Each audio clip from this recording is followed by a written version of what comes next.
नमस्कार दोस्तों, मैं राकेश कुमार आप सभी का आपके अपने YouTube चैनल तैयारी जीत की बाई आर.के. सर में स्वागत करता हूं। और दोस्तों आज हम बात करेंगे एसएससी जीडी एग्ज़ाम एनालिसिस 2023 की। जी हाँ दोस्तों, आज 8 फरवरी 2023 को एसएससी जीडी के सेकेंड शिफ्ट का एग्ज़ाम ख़त्म हो चुका है और सेकेंड शिफ्ट के जितने भी क्वेश्चंस मुझे मिले हैं सब इस वीडियो में डिस्कस करेंगे, तो पूरी वीडियो आप लोग ज़रूर देखिएगा। और दोस्तों फर्स्ट शिफ्ट या फिर सेकेंड शिफ्ट में आपने एग्ज़ाम दिया है या फिर किसी भी शिफ्ट में आपने एग्ज़ाम दिया है तो आप हमें 8181819473 पे क्वेश्चंस ज़रूर बताएं। इससे क्या होगा दोस्तों, दूसरे बच्चों का भी हेल्प हो पाएगा। बाकी दोस्तों किसी भी शिफ्ट का अगर PDF फाइल चाहिए तो आप हमें इस व्हाट्सएप नंबर पर PDF लिख के भेज सकते हैं। PDF बिल्कुल फ्री में आपको दी जाएगी। बस आप लोग दोस्तों हमें थोड़ा सा सपोर्ट कीजिए, क्योंकि ये सब क्वेश्चंस लाने में काफ़ी मेहनत लगता है दोस्तों। कई बच्चों से जो कि क्रॉस करवाना पड़ता है कि क्वेश्चंस एग्जैक्ट में बच्चा सही बता पा रहा है कि नहीं।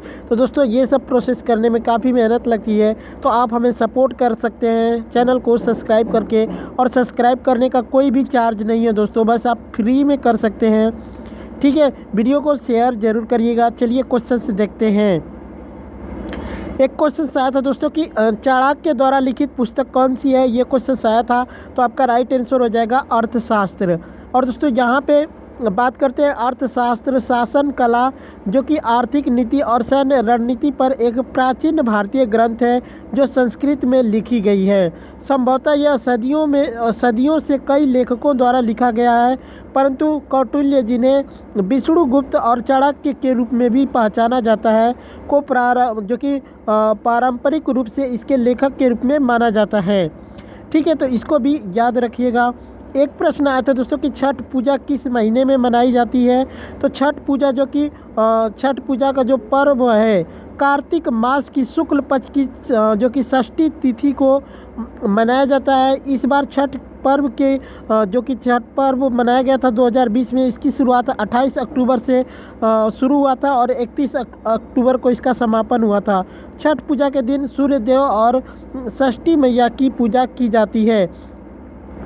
ठीक है, तो दोस्तों कुछ बच्चे ये बोल रहे थे कि ऑप्शंस में नवंबर था, तो दोस्तों आप नवंबर नहीं लगा सकते क्योंकि ये कंफर्म नहीं है दोस्तों। अगर हिंदू कैलेंडर के अनुसार पूछेगा कि किस महीने में, तो शुक्ल पक्ष आप कह सकते हैं। ठीक है, शुक्ल पक्ष के जो कि षष्ठी तिथि को मनाया जाता है। ठीक है, कार्तिक मास अगर महीने का नाम पूछेगा, तो अगर हिंदू कैलेंडर का महीना पूछेगा तो कार्तिक मास आप कह सकते हैं। ठीक है, अदरवाइज ऑप्शंस क्या थे कमेंट करके ज़रूर बताइएगा। एक प्रश्न आया था कि वर्तमान में केरल के मुख्यमंत्री कौन है। पिनाराई विजयन, जो कि वर्तमान में केरल के मुख्यमंत्री हैं। एक प्रश्न आया था दोस्तों कि विश्व में हरित क्रांति के जनक कौन थे। तो नॉर्मन बोरलॉग को जाना जाता है विश्व में हरित क्रांति के जनक के रूप में।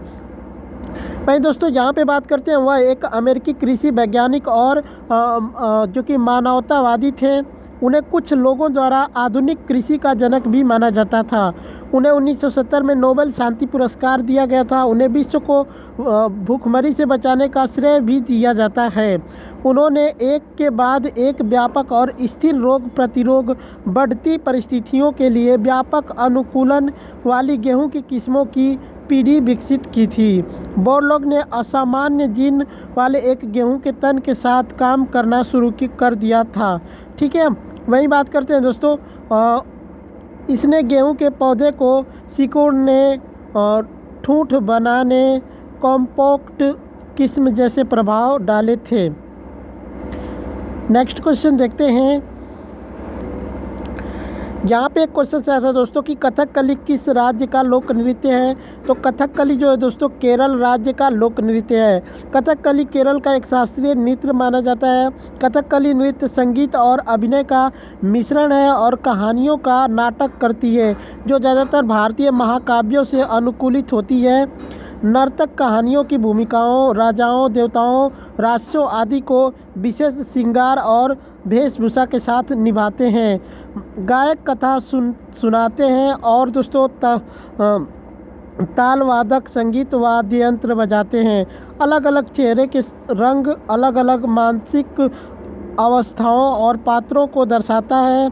उदा, हरा, कुलीन, काला, कुष्ठ, लाल, धब्बे, रॉयल्टी और बुराई का संयोजन इसमें देखा जाता है। ठीक है, भारत सरकार के संस्कृति मंत्रालय द्वारा मान्यता प्राप्त 9 शास्त्रीय नृत्य हैं। ठीक है, कौन कौन से हैं कमेंट करके आप लोगों को बताना है।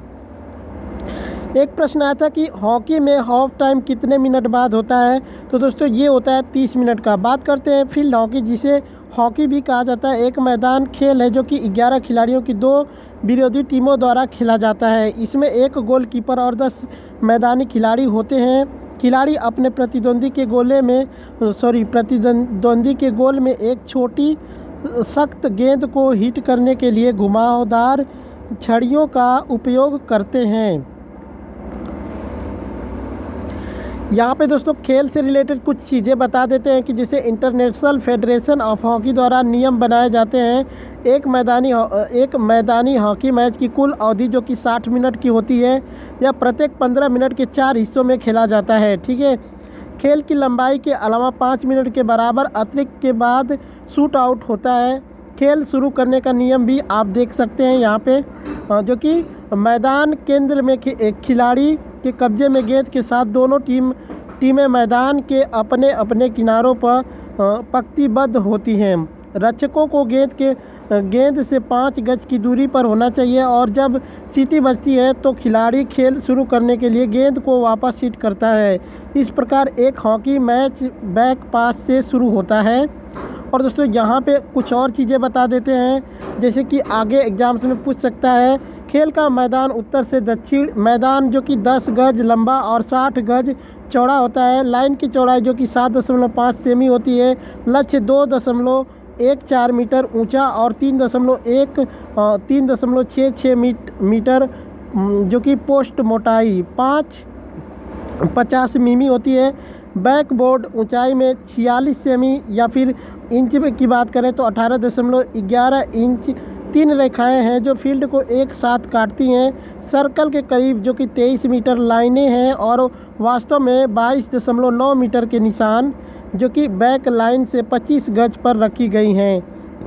सेंटर लाइन बैक लाइन से 50 गज की दूरी पर स्थित होती है।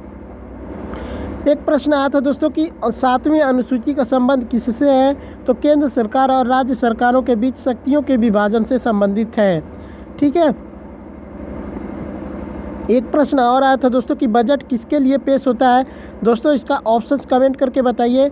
भारतीय संविधान के अनुच्छेद 112 में भारत के केंद्रीय बजट को वार्षिक वित्तीय विवरण के रूप में निर्दिष्ट किया गया है, जो कि भारतीय गणराज्य का वार्षिक बजट होता है, जिसे प्रत्येक वर्ष फरवरी के पहले कार्य दिवस को भारत के वित्त मंत्री द्वारा संसद में पेश किया जाता है। ठीक है, एक प्रश्न आया था कि गोल्डन फाइबर किसे कहा जाता है। तो जूट को गोल्डन फाइबर कहा जाता है। यहाँ पे दोस्तों जूट को गोल्डन फाइबर के रूप में जाना जाता है। जूट अपने चमकदार भूरे रंग के कारण गोल्डन फाइबर के रूप में जाना जाता है। जूट गर्म और आर्द्र जलवायु की फसल है। इसके लिए उच्च तापमान जो कि 24 डिग्री सेल्सियस से 35 डिग्री और 120 से 150 सेमी की भारी वर्षा की आवश्यकता होती है। वही बात करते हैं दोस्तों बुआई की अवधि जो कि मार्च अप्रैल से मई जून तक होती है। कटाई की अवधि जुलाई से अक्टूबर तक। उपयोग गनी बैग, रस्सी, तार, चटाई, कालीन और कपड़े जो कि तिरपाल और सजावट की सामग्री इससे बनाई जाती है। पश्चिम बंगाल, असम और बिहार में ये मुख्य तौर पे ज़्यादा उगाया जाता है। एक प्रश्न आया था कि दक्षिणी एशियाई खेलों में कौन सा देश शामिल नहीं है। ऑप्शंस कमेंट करके बताइएगा दोस्तों। और किस साल का पूछा था ये भी बताइए, जो कि हाल ही का मैं बता देता हूँ। हाल ही में 13वें जो कि दक्षिण एशियाई खेलों की मेज़बानी नेपाल ने किया था। दक्षिण एशियाई खेल एक बहु खेल द्विवार्षिक कार्यक्रम है जो दक्षिण एशियाई एथलीटों के बीच आयोजित किया जाता है।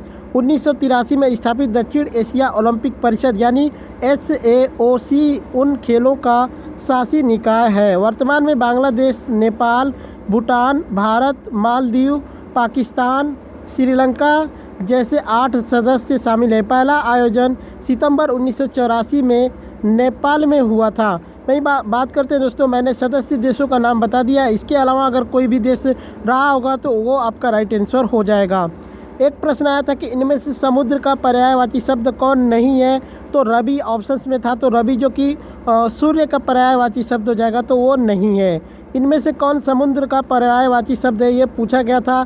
तो समुद्र का पर्यायवाची शब्द सागर, पयोधी, उदय जो कि उधी, पारावार, नदी, जल्दी, वारिधि, निर्निधि आदि होते हैं, जो कि समुद्र का पर्यायवाची शब्द हो जाएगा।